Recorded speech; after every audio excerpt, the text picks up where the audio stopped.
প্ৰথম কথা মোৰ পিনৰ পৰা মই ক'তো তেনেকুৱা ধৰণৰ মন্তব্য কৰা নাই, ক'তো মই তেনেকুৱা ধৰণৰ চিন্তা চৰ্চা কৰা নাই আৰু মোলৈও কংগ্ৰেছ পাৰ্টিৰ পৰা কোনো ধৰণৰ মোলৈও প্ৰস্তাৱ অহা নাই।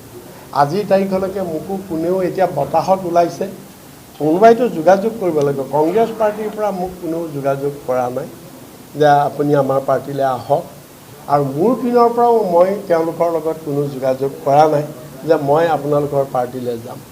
গতিকে এতিয়া এইটো এটা কিহৰ ধাৰণাত কোনে কি ভিত্তিত ওলাইছে মই নাজানো। আজি অলপ দিনৰ পৰা ময়ো শুনি আছোঁ এই কথাটো, মোকো বহুতে সুধি থাকে, ব্যক্তিগতভাৱেও সোধে, কিন্তু আজিৰ তাৰিখলৈকে আমাৰ তেনেকুৱা কোনো আজিও মই আমাৰ আপাৰ আছাম জোনৰ ইয়াতে বহি আছে 5জন ডিষ্ট্ৰিক্ট প্ৰেচিডেণ্ট লৈ আমি আলোচনা কৰি আছোঁ পঞ্চায়ত ইলেকশ্যনৰ ওপৰত পাৰ্টকৈ। তৃণমূল হিচাপে আমাৰ কাম কাজ আমি চলাই আছোঁ আৰু চলি গৈ থাকিব। তেনেকুৱা কোনো কথা হোৱা নাইকিয়া, আজিৰ তাৰিখলৈকে হোৱা নাই, আৰু মোকো কোনেও এতিয়াও মই ৰিপিট কৰিছোঁ ক'ৰ পৰা মই তেনেকুৱা কোনো প্ৰপ'জেল মই পোৱা নাই, আৰু ময়ো কাৰো লগত তেনেধৰণৰ কোনো যোগাযোগ কৰা নাই। গতিকে এতিয়া হাৱাত কেনেকৈ ওলাইছে মই নাজানো।